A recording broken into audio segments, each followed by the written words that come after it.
Oke, halo guys. Jadi hari ini saya akan bahas thread saya tentang ini thread yang saya ambil tadi. Benar-benar hari ini. Nah, jadi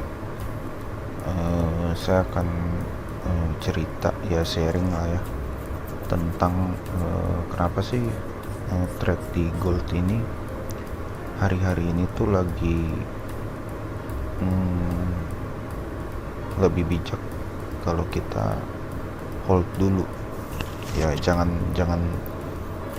all in atau jangan ngasal masuk kalau benar-benar nggak ada setup gitu loh.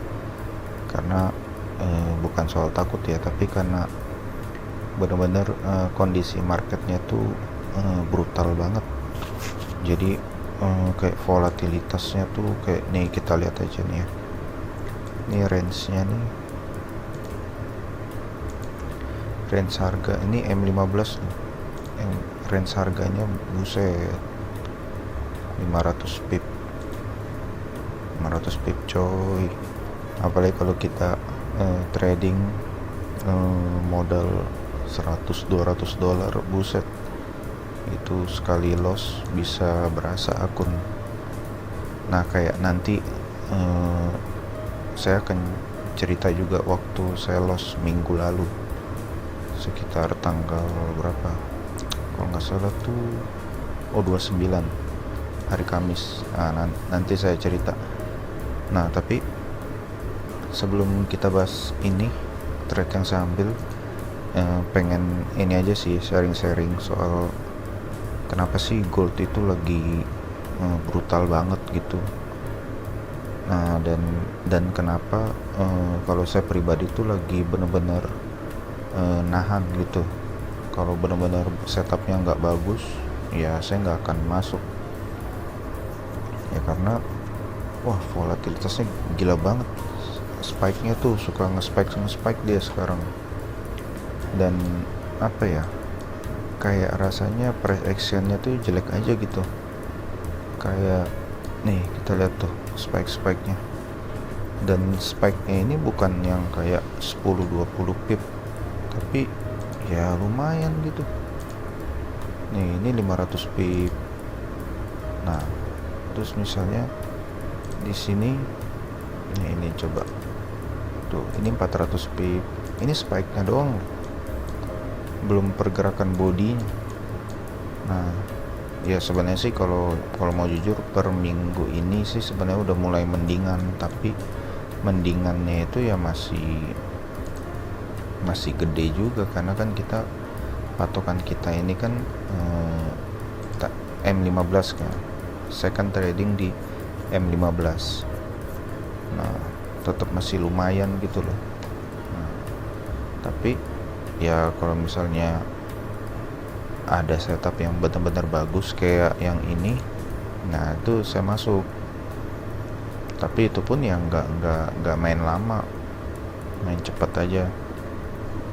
Nah, terus belum lagi soal, kadang kan ada broker yang kalau harganya lagi liar gitu, volatilitasnya lagi tinggi, spreadnya tuh bisa melebar. Jadi bisa apa ya istilahnya, slippage gitu. Kita entry di mana, harga masuknya tuh di mana. Bisa juga kena SL, padahal setup masih valid, tapi karena spreadnya melebar jadi kena SL tuh, bisa juga kayak gitu. Males banget. Saya kayak ini kan tadi ini kata ada news nih, PMI nih, yang bikin gold kayak gini langsung drop ambrol.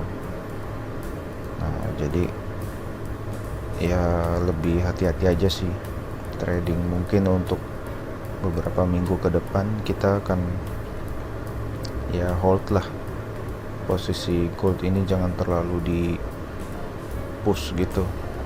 Nah, makanya saya mulai lihat pair lain, yang makanya ada UJ sih yang geraknya cukup bagus. ada EU juga, Euro USD, tapi ya Euro USD agak lama gitu. Oke, kalau gitu kita bahas ya. Ini kan tadi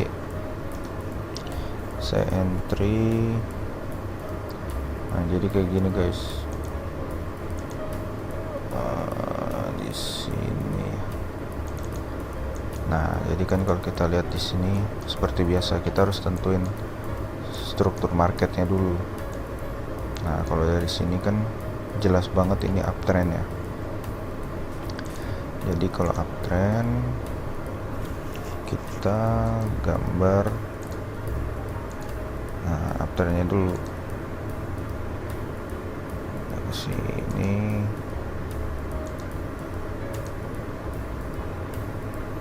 Nah, ini yang agak ini nih. Nah, oke. Nah, sampai sini dia tuh uptrend, clear ya uptrendnya. Sampai akhirnya dia nggak bisa break ini, nggak bisa membentuk higher high lagi. Nah, tapi sebelumnya karena kita udah tahu ini uptrend, kita tandai demandnya, zona demandnya dulu. Nah, jadi kayak di sini ini kan demand.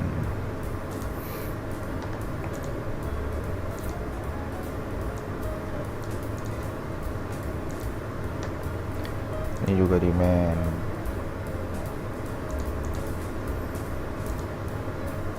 Termasuk ini nih. Ini zona yang bagus nih. Oke.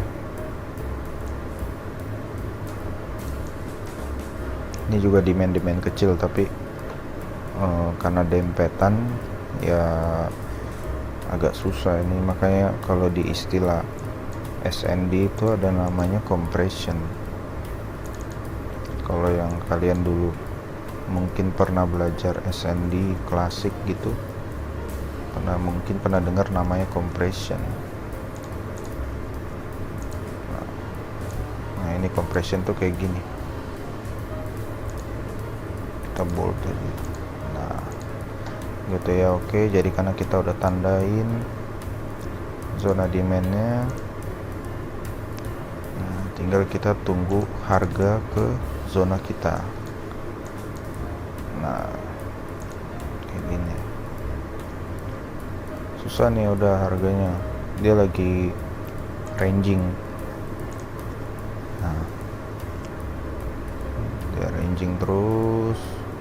Ya sabar aja guys kalau kayak gini, walaupun dia mau gerak naik turun nih, kita nggak usah hiraukan, benar-benar kita tunggu harga sesuai di zona kita aja gitu.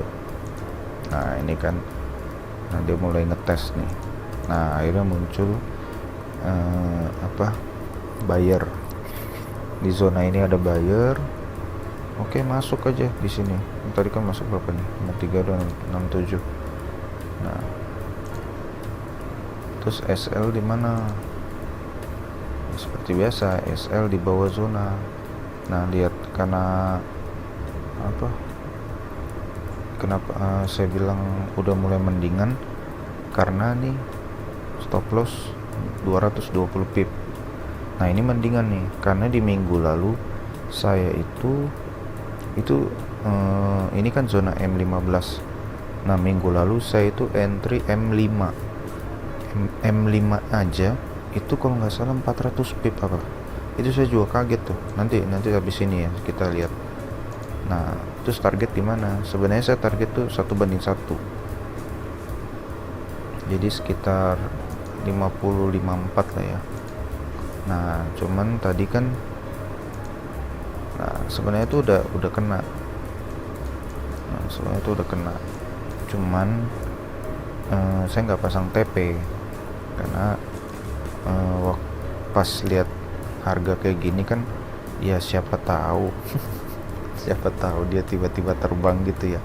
Nah, tapi ya tetap saya pantau. Cuman pas yang lewat ini kebetulan tadi lagi ada urusan gitu, jadi pas saya lihat itu dia posisinya lagi di sini 50.46 ini. begitu bener-bener ini candle ini baru close, nah sekitar 1 menitan kan itu. Nah di sini nih ya udah, jadi saya close kurang lebih tuh di 54 seginian lah pokoknya. Habis saya screenshot itu saya close, jadi kurang lebih ya 150 pip kali ya, 140 pip ya. Sebenarnya lumayan ya, karena ya beberapa hari ini ya nggak ada trade gold gitu, karena saya lihat price actionnya waduh jelek banget. Dia bisa jebol atas jebol bawah, tapi nggak ada apa price action yang bagus. Nah, jadi saya miss maksudnya ya saya nggak ambil kayak ini nih contoh. Ini kan dia udah break nih, nah dia udah break bawah tapi dia tetap naik. Nah ini yang kayak kenapa saya bilang wah price actionnya tuh lagi jelek gitu, karena biasanya gold ini yang termasuk yang dia taat zona. Nah jadi kayak gitu ya guys. Profit 140-an pip, 150 pip, dan udah selesai, saya out. Dan untung saya out ya, walaupun mungkin ada yang itu kan akhirnya naik bang ya. Iya tapi ya udah, namanya udah out, masa mau masuk lagi. Nah sampai akhirnya kan dia jebol kan. Nah jujur di sini tuh tadi saya sempat mau masuk lagi, nah di sini nih, cuman nggak yakin lah, karena berdasarkan pengalaman saya kalau misalnya dia banyak naik sideway-nya gini, nah biasanya dia tuh mau ke harga berlawanan. Nah untung saya nggak masuk, akhirnya dia ambrol tuh tadi. Nah di sini ya kan ngeri kan. Ini pas news deh kayaknya nih. Kayaknya pas news nih dia ambrolnya kayak gini. Udah dia ambrol terus tuh. Nah jadi kayak gitu ya guys tradingnya. Oke. Nah sekarang kita ke yang saya loss itu tanggal ini 29 M5.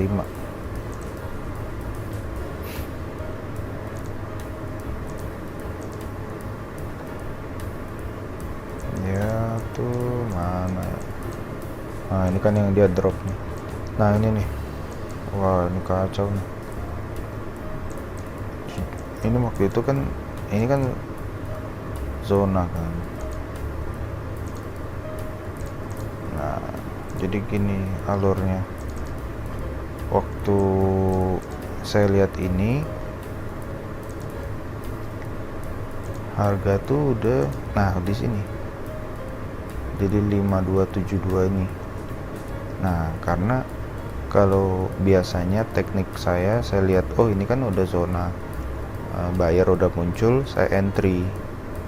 Nah saya entry lah di sini, karena harusnya kan saya entry di candle ini, di bentar ya, biasanya kan saya entry di candle ini. Nah tapi karena saya telat lihat betul-betul jamnya itu pas candle ini close, yang doji ini, doji kecil ini. Nah jadi saya entry. Jujur waktu itu belum lihat tuh SL nya berapa. Nah pas mau pasang SL, waduh dari sini ke sini guys 400 pip. Wah ini jujur saya kaget nih, karena biasa kalau M5 biasa saya tuh M5 kisaran 60 sampai 100 pip lah ya, mentok-mentok 150 gitu loh, 150 pip. Karena ini M5 ya, itu 150 pip aja udah gede banget gitu. Nah ini ternyata 400 pip, buset. Udah gitu mending kalau profit ya, dia jebol. Nah dia jebol, jadi saya loss. Dan habis itu ya saya pikir dia akan turun lagi kan. Jujur waktu itu juga pengen penasaran gitu, waduh ini apa turun lagi atau gimana, tapi ternyata kita lihat guys, nah dia terbang. Nah ini makanya yang bikin saya langsung kayak, oh udahlah saya ini dulu, kalau setupnya nggak bener-bener bagus dan saya nggak lagi fokus, udah jangan paksa masuk, karena ya kondisi pasar begini malah ngabisin modal aja kalau kayak gitu. Nah jadi kayak gitu ya guys, mungkin sedikit sharing tentang loss yang saya alami.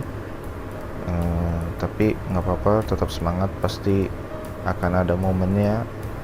Harga itu akan volatilitasnya itu ya balik gitu loh, seenggaknya turun lah dibanding yang sekarang ini.